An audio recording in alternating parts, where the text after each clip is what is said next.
যে আন্দোলনে বিএনপির বা জামাতের অন্যান্য রাজনৈতিক দলের অবদান নাই, এটা তো খুবই বাজে কথা। মানে এই মাঠটা তৈরি তো করেছে বিএনপি, জামাত থেকে বাংলাদেশের রাজনৈতিক দলরা। এই গাছটা, একটা গাছ একদিনই লাগালে হয় না, তারা চারা লাগিয়েছে, বীজ বপন করেছে, এইটার সর্বশেষ ফুলটা ফুটিয়েছে ছাত্ররা। টিককে পাই নাই সাধারণ আওয়ামী লীগ যাদেরকে চিনি, তাদের মধ্যে অনুশোচনা বোধ যে আমরা 15 দিনে এরকম শত শত মানুষ মেরে ফেললাম, হাজারে হাজার ছেলে মেয়েকে আমরা পঙ্গু করে দিলাম, অন্ধ করে দিলাম, ন্যূনতম তাদের কোনো প্রায়শ্চিত্ত বোধ নাই। এটা এটা সাইক, মানে এটা প্যাথোলজি, এটা এটা আপনি অসুস্থতা মনে করি। বাংলাদেশের যে বিএনপি, সেই বাংলাদেশের বিএনপিকে বাংলাদেশে রাখতে হলে, মানে গণমানুষের বুকের মধ্যে রাখতে হলে বিএনপির স্বার্থেই এখন আরেকটা নতুন দল হওয়া উচিত ছাত্রদের পক্ষ থেকে। কারণ বিএনপি যেহেতু জানে এখন তার সামনে আওয়ামী লীগ নাই, জামাত তো স্বাভাবিকভাবেই বিএনপির মতো গণমুখী দল না, সুতরাং বিএনপি তো এখন আনচ্যালেঞ্জড। আনচ্যালেঞ্জড হওয়ার কারণে সে তো জানে এখন নির্বাচন হয়ে গেলে 450 আসন পেয়ে যাবে বা 200+ আসন পেয়ে যাবে। এই জন্য সে জনতার স্টেক, জনতার মুখের ভাষা, চোখের ভাষা না পড়ে সে নিজের পাওয়ারকে কিভাবে আরো বেশি সংহত করা যায় সেই চিন্তা করে কথা বলতে। সুতরাং যেই বিএনপি জিয়াউর রহমানের, যেই বিএনপি বেগম জিয়ার, সেই বিএনপির সাথে বিএনপি প্রতিদ্বন্দ্বিতা করার জন্য তো জামাত আছে, আরো অনেক দল আছে। এবার একটা ভালো কথা বলি, দেখেন জামাত হলো একটা ক্যাডার ভিত্তিক দল। মানে ধরেন আমি বলি আজকে, এখন আমি ধরেন বাংলাদেশের, সাপোজ বলবার জন্য যে আমার বাংলাদেশের মানুষ প্রচন্ড ভালোবাসে ধরেন, তো এখন আমি কি করলাম, জামাতে যোগ দিলাম। ভাই আমি জামাতে যোগ দিয়া আমি যদি জামাতের জাতীয় রাজনীতিতে আসতে চাই, কমপক্ষে আমার আগামী 15 বছর জামাত, মানে এটা তো ওই যে ক্যাডার মানে পলিটিক্স যেভাবে হয়, আপনাকে প্রথমে এটা হতে হবে, তারপর ওটা হতে হবে, তারপর ওটা হতে হবে, এখানে তো আপনি পারবেন না। সুতরাং গণমুখী দল হলো বাংলাদেশে বড় দুটো, বিএনপি আর ছিল আওয়ামী লীগ। জামাতের মতো আর একটা দল হলো কমিউনিস্ট পার্টি, মানে হলো এরা ক্যাডার বিস পলিটিক্স করে। সুতরাং আমি যেটুকুন বুঝি, জামাত নিজেও কোনোদিন চিন্তা করে না জামাত কোনোদিন সরকার গঠন করবে, কারণ সে তো ওই অর্থে যেইটা জামাতের জন্য একটা ক্রাইসিস, যে সে গণমুখী দল না, আবার ওইটাই তাকে টিকিয়েও রাখে, নইলে সে এতদিন আসলে টিকে থাকতো না। এটাও সত্য কথা, এটা আমি যেটুকুন বুঝি। এখন আমি যেটা মনে করি, দেখেন আমি একটু ফাঁকে বলে নিই, অনেকে আমাকে ভুল রিড করবে, সেটা হলো আমি কিন্তু একবারও বলছি না যে আন্দোলনে বিএনপির বা জামাতের অন্যান্য রাজনৈতিক দলের অবদান নাই, এটা তো খুবই বাজে কথা।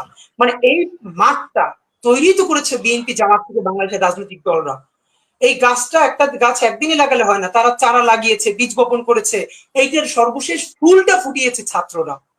আমরা জাস্ট যে কথাটা বলবার পক্ষে, এই শহীদদেরকে টানাটানি, এটাকে পলিটিসাইজ করবার যে কালচার, এইটা না বাদ দিয়ে, এবং এই শহীদদেরকে আমরা ইউনিভার্সাল করে তুলি, যে এই শহীদরা সারা বাংলাদেশের, কারো দলের না, বিএনপিরও না, জামাতেরও না, ওই দলেরও না, এরা সারা বাংলাদেশের মানুষের। তাহলে এই জুলাই সারাদিন টিকে থাকবে। বাংলাদেশের মুক্তিযুদ্ধকে যেরকম আওয়ামী লীগ টানাটানি করতে করতে করতে করতে যা করছে, তো আমরা এই পলিটিসাইজ করলে আমাদের জুলাই এরকম হারাই যাবে। ওই জায়গা থেকে বলা, কারণ আমি নিজে দেখেছি শহীদ মিনারে যখন সর্বশেষ সমাবেশের আগে সমাবেশটা হলো ঢাকা বিশ্ববিদ্যালয়ে, হামলার আগের দিন, আমি নিজে দেখেছি আমার ছাত্র দলের বন্ধুদেরকে, ছোট ভাইদেরকে, আমি যখন শহীদ মিনারে ঢুকি, ছাত্র দলের ছেলেরা কিভাবে শহীদ মিনার চতুর্দিকে ব্যারিকেড তৈরি করেছিল যাতে হামলা করতে না পারে ছাত্রলীগ। সুতরাং এগুলো তো আর বাজে কথা, এগুলো কেউ বললেও। আপনি বলেছেন যে বাহাউদ্দিন নাসিম, সে বলেছে যে যদি অন্যায় করে আওয়ামী লীগ তাহলে ক্ষমা চাইবে। দেখেন আপনি, শব্দটা হচ্ছে যদি অন্যায় হয়, এর মানে হলো আওয়ামী লীগ ফিল করতেছে না, মানে এখনো তারা অন্যায় করছে কিনা এটা নিশ্চিত না, যদি হয়। এবং তাদের বডি ল্যাঙ্গুয়েজ দেখেন, সেটা তো শেখ হাসিনার একটা বক্তব্যেও তো আমরা পাইনি যে উনি এটা বলছে যে আমরা অন্যায় করেছি। আপনার আফসোস কি জানেন, দেখেন আওয়ামী লীগ করলে হয় কি, মানুষের ন্যূনতম, মানে একটা সময় বাংলাদেশে আমাদের এলাকায় খুব মজা করে বলতে পারতো তুই কি মানুষ না আওয়ামী লীগ। আসলে এই কথাটা যেহেতু সিগনিফিক্যান্ট, এটা তখন বুঝি নাই। আওয়ামী লীগ করলে তো যেটা হবে, আবার ন্যূনতম মোরাল গ্রাউন্ড ভেঙে যাবে, আপনি মানুষ হয়ে বাঁচতে পারবেন না। কারণ এতগুলো হত্যা করবার পরেও আমি একজন আওয়ামী লীগকে পাই নাই, সাধারণ আওয়ামী লীগ যাদেরকে চিনি, তাদের মধ্যে অনুশোচনা বোধ যে আমরা 15 দিনে এরকম শত শত মানুষ মেরে ফেললাম, হাজারে হাজার ছেলে মেয়েকে আমরা পঙ্গু করে দিলাম, অন্ধ করে দিলাম, ন্যূনতম তাদের কোনো প্রায়শ্চিত্ত বোধ নাই। এটা এটা সাইক, মানে এটা প্যাথোলজি, এটা এটা আপনি অসুস্থতা, এটা আপনি চিন্তা করতে পারবেন না। সুতরাং এদের কথা তো বলে লাভ নাই। আমি আপনাকে ফাঁকে একটা গল্প মনে করে দিতে চাই, সেটা হলো দেখেন বেগম জিয়া 2014 সালে সম্ভবত নির্বাচনের আগে আগে, তখন উনি শেখ হাসিনাকে একদিন মনে করিয়ে দিলেন যে লেন্দুব দর্জির কথা ভুলে যাবেন না। আমার খুব মনে আছে, লাইভে আমি দেখছিলাম। অনার্স ফার্স্ট ইয়ারে পড়ি তখন সম্ভবত। লেন্দুক দর্জির কথা আপনারা নিশ্চয়ই জানেন যে সিকিমে ভারতের সাথে তাবেদারি করে সিকিমকে ভারতের হাতে বিক্রি করে দিয়েছে। সেই লেন্দুক দর্জি পরবর্তীতে, হ্যাঁ, পরবর্তীতে কিন্তু সে যখন সিকিমকে বিক্রি করে দিয়েছে তারপরে 1 পয়সার দামও সে পায় না। খালেদা জিয়া বলেছিলেন লেন্দুক দর্জির কথা ভুলে যাবেন না। দেখেন, এই খালেদা জিয়া হচ্ছে বাংলাদেশের সেই সার্বভৌমত্বের প্রতীক। আপনি ভাবেন 3 বছর আগে না 2 বছর আগে শেখ হাসিনা হঠাৎ করে ইন্ডিয়ার একটা মিটিং এ গেল। আপনাদের মনে থাকবার কথা, শেখ হাসিনাকে রিসিভ করতে আসলো প্রতিমন্ত্রী মর্যাদার একজন, অখ্যাত, কেউ জানে না, এবং প্রধানমন্ত্রী তো প্রশ্নই আসে না, ইভেন একজন ফুল মন্ত্রীও না। আর সেইখানে বেগম খালেদা জিয়া হচ্ছেন সেই সার্বভৌমত্বের প্রতীক। আপনাদের মনে আছে সর্বশেষ তার যে ভারত সফর, তিনি নামছেন, মনমোহন সিং তাকে কিভাবে লাল কার্পেটের পাশে এসে দাঁড়িয়ে তাকে শ্রদ্ধা জানাচ্ছেন এবং বাধ্য হচ্ছেন।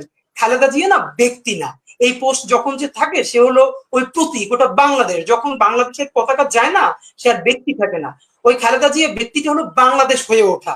মানুষ দেখে যে ভারত, আমরা ভারত বাংলাদেশ কিভাবে মর্যাদাপূর্ণ সম্পর্ক আমরা তৈরি করেছিলাম বেগম জিয়ার সময়। তো এবং আপনাকে মনে করিয়ে দিতে যে আমি সেদিনকে আমার কয়েক ছোট ভাইকে, যারা জেনজি, তারা খালেদা জিয়া সম্বন্ধে জানে না, তো তারা বলছিল, তো আমি বললাম 1997 সালে বিবিসি বাংলাকে খালেদা জিয়া একটা সাক্ষাৎকার দিয়েছিলেন। একই সময় শেখ হাসিনার একটা সাক্ষাৎকার নিয়েছিল বিবিসি, খালেদা জিয়ারও নিয়েছিলেন। খালেদা জিয়াকে বিবিসি প্রশ্ন করছে, এই যে ভারত বিরোধিতা, এইটাই কি আপনাদের একমাত্র পলিটিক্যাল অর্জন? আপনি অবাক হন। দেখেন খালেদা, আমি তার প্রতি ব্যক্তি মুগ্ধ এই কারণে, খালেদা জিয়া বলছেন কে বললো আমরা ভারতের বিরোধিতা করি?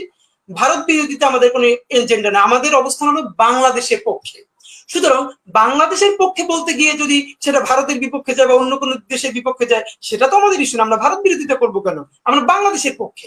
আপনি ভাবেন তার বাংলাদেশের রাষ্ট্র পররাষ্ট্রনীতিতে তার অবস্থানটা।